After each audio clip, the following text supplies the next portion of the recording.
નમસ્કાર અને સ્વાગત છે. ચાલો આજે એક સવાલ પર વિચારીએ. એક ઉત્તમ શિક્ષક બનવા માટે શું જોઈએ? આજે આપણે દરેક શિક્ષકના ટૂલબોક્સમાં હોવા જોઈએ એવા કેટલાક ખૂબ જ પાયાના કૌશલ્યોની વાત કરવાના છીએ. તો એક મહાન શિક્ષક કોને કહેવાય? આ એવો સવાલ છે જે આપણા બધાના મનમાં ક્યારેક ને ક્યારેક આવ્યો જ હશે. શું ફક્ત વિષયનું ઊંડું જ્ઞાન હોવું પૂરતું છે કે પછી વાત એનાથી પણ આગળ છે? ચાલો આજે આ રહસ્ય પરથી પડદો ઉઠાવીએ. જુઓ, વાત ફક્ત જ્ઞાનની નથી. એક ઉત્તમ શિક્ષક બનવા માટે માત્ર પુસ્તકીય જ્ઞાન કામ નથી આવતું. અસલી જાદુ તો એમના ટૂલબોક્સમાં રહેલા સાધનોમાં છે. એવા કૌશલ્યો જે વિદ્યાર્થીઓનું ધ્યાન ખેંચી શકે, એમને ભણવામાં વ્યસ્ત રાખી શકે અને સૌથી અગત્યનું આગળ વધવા માટે પ્રોત્સાહિત કરી શકે. તો આજે આપણે આવા જ કેટલાક ખાસ સાધનો વિશે જાણીશું. તો ચાલો ટૂલબોક્સ ખોલીએ અને સૌથી પહેલું અને સૌથી પાયાનું સાધન જોઈએ, અને એ છે શ્યામફલક કાર્ય. ભલે આજે સ્માર્ટ બોર્ડ અને પ્રોજેક્ટરનો જમાનો હોય, પણ બ્લેકબોર્ડ કે વ્હાઇટ બોર્ડ એ આજે પણ સ્પષ્ટ અને અસરકારક શિક્ષણનો સૌથી મજબૂત પાયો છે. તો આ શ્યામફલક કૌશલ્ય છે શું? એકદમ સીધા અને સરળ શબ્દોમાં કહીએ તો આ બોર્ડ પર એવી રીતે લખવાની કળા છે કે વર્ગના છેલ્લા વિદ્યાર્થીને પણ બધું સ્પષ્ટ વંચાય, સમજાય અને આખી શીખવાની પ્રક્રિયામાં મદદ મળે. એટલે વાત ખાલી લખવાની નથી, પણ વ્યવસ્થિત રીતે લખવાની છે.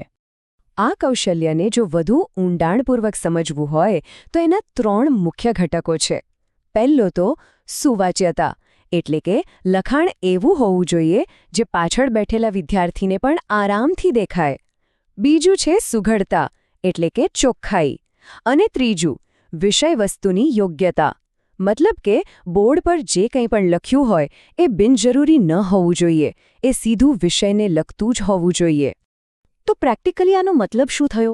એનો મતલબ કે અક્ષરો સ્પષ્ટ અને ખુલ્લા લખવા, શબ્દો એકબીજા પર ચઢાવી ન દેવા, લીટીઓ એકદમ સીધી રાખવી, આમ તેમ ઢળતી નહીં. અને હા, એક બહુ સરસ ટીપ, મુખ્ય મુદ્દાઓ હાઇલાઇટ કરવા માટે રંગીન ચોકનો ઉપયોગ કરવો. આ બધી નાની બાબતો જેવી લાગે, પણ વિદ્યાર્થીઓની શીખવાની ક્ષમતા પર એની બહુ મોટી અસર થાય છે. ઓકે, તો બોર્ડનું કામ તો એકદમ ચોખ્ખું થઈ ગયું, પણ વિદ્યાર્થીઓનું ધ્યાન સતત કેવી રીતે જાળવી રાખવું? આ એક મોટો પડકાર છે, બરાબર ને? એના માટે આપણા ટૂલબોક્સમાં છે બીજું સાધન, ઉદ્દીપક પરિવર્તન. આને આપણે વર્ગખંડનું એન્ગેજમેન્ટ એન્જિન પણ કહી શકીએ. તો આ ઉદ્દીપક પરિવર્તન એટલે શું? સાવ સાદી ભાષામાં એનો મતલબ છે કે શિક્ષક એક જ ધાટીથી ભણાવવાને બદલે પોતાની શીખવવાની રીતમાં જાણી જોઈને ફેરફાર કરે. ક્યારેક હલનચલન કરીને, ક્યારેક હાવભાવથી, તો ક્યારેક અવાજના ઉતાર ચઢાવથી. આ બધા પાછળનો હેતુ બસ એક જ છે, વર્ગમાં કોઈને કંટાળો ન આવવો જોઈએ અને દરેકનું ધ્યાન પાઠ પર જ રહેવું જોઈએ.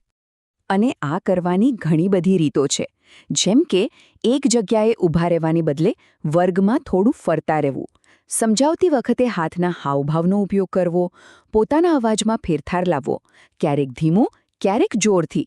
કોઈ અગત્યના મુદ્દા પહેલાં એક નાનો વિરામ લેવો, એટલે કે જાણી જોઈને ચૂપ થઈ જવું, એ પણ ધ્યાન ખેંચે છે. આ બધી નાની રીતો વિદ્યાર્થીઓની જિજ્ઞાસાને સતત જગાડી રાખે છે. આ એક બહુ જ શક્તિશાળી વાત છે, કારણ કે જ્યારે ભણાવવાની રીતમાં સતત નવું કંઈક આવતું રહે, ત્યારે વિદ્યાર્થીઓનું મન ભટકવાની શક્યતા લગભગ શૂન્ય થઈ જાય છે. એમ કહી શકાય કે આ કૌશલ્યમાં માસ્ટરી મેળવવી એ આખા વર્ગખંડમાં એક નવી ઊર્જા અને પ્રાણ ફૂંકવા બરાબર છે.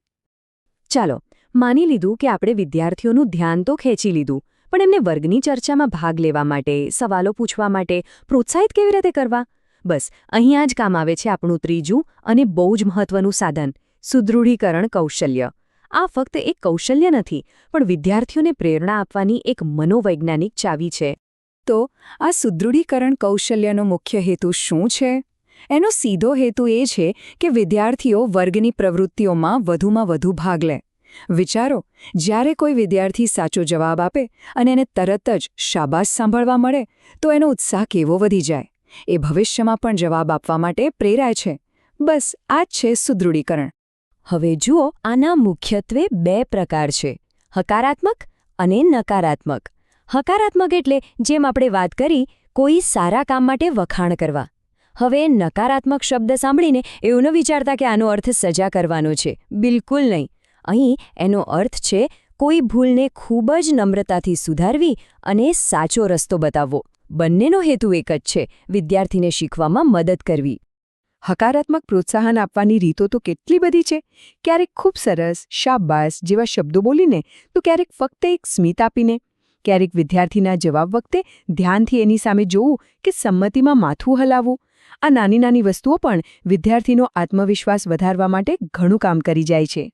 બીજી તરફ જ્યારે નકારાત્મક સુદૃઢીકરણનો ઉપયોગ કરવાનો હોય ત્યારે ખૂબ જ સાવચેતી રાખવી પડે છે. હું ફરીથી એ વાત પર ભાર મૂકીશ કે આનો હેતુ ક્યારેય વિદ્યાર્થીને નીચો દેખાડવાનો નથી. હેતુ ફક્ત એટલો જ છે કે એની ભૂલને સુધારવી અને સાચા જવાબ તરફ લઈ જવો, જેથી શીખવાની આખી પ્રક્રિયા રચનાત્મક બને. તો આ હતા આપણા ટૂલબોક્સના 3 મુખ્ય અને શક્તિશાળી સાધનો. આપણે એના વિશે જાણ્યું, સમજ્યું, પણ હવે સૌથી અગત્યનો સવાલ એ છે કે આ જ્ઞાનને વર્ગખંડમાં ખરેખર અમલમાં કેવી રીતે મૂકવું? આને પોતાની ટીચિંગ સ્ટાઇલનો એક ભાગ કેવી રીતે બનાવવો? ચાલો એકવાર ફટાફટ રીકેપ કરી લઈએ. પહેલું ટૂલ હતું શ્યામ ફલક કાર્ય, જે ભણાવવામાં સ્પષ્ટતા અને એક માળખું આપે છે. બીજું ટૂલ ઉદ્દીપક પરિવર્તન, જે વિદ્યાર્થીઓનું ધ્યાન જકડી રાખે છે. અને ત્રીજું સુદૃઢીકરણ કૌશલ્ય, જે એમને ભાગ લેવા માટે પ્રેરણા આપે છે. સાચું કહું તો આ ત્રણે એક સફળ વર્ગખંડના પાયાના સ્તંભ છે. આખરે આખી વાતનો સાર એ જ છે કે આ બધા કૌશલ્યો વિશે ફક્ત જાણકારી હોવી પૂરતી નથી. અગત્યનું એ છે કે રોજિંદા શિક્ષણમાં આ સાધનોનો સભાનપણે ઉપયોગ કરવામાં આવે. અને વિશ્વાસ રાખજો, આ જ નાનકડો પણ ખૂબ જ મહત્વનો ફેરફાર છે જે એક સારા શિક્ષકને એક મહાન શિક્ષકની શ્રેણીમાં મૂકી દે છે. તો આ બધી ચર્ચા પછી એક પ્રશ્ન મનમાં મૂકીને જઈએ છીએ. પોતાના વર્ગખંડમાં એક નવો સુધારો લાવવા માટે આ 3માંથી કયું સાધન છે જે સૌથી પહેલા અજમાવવા જેવું લાગે છે? આ સવાલ સાથે આજની આ ચર્ચા અહીં સમાપ્ત કરીએ. ખૂબ ખૂબ આભાર.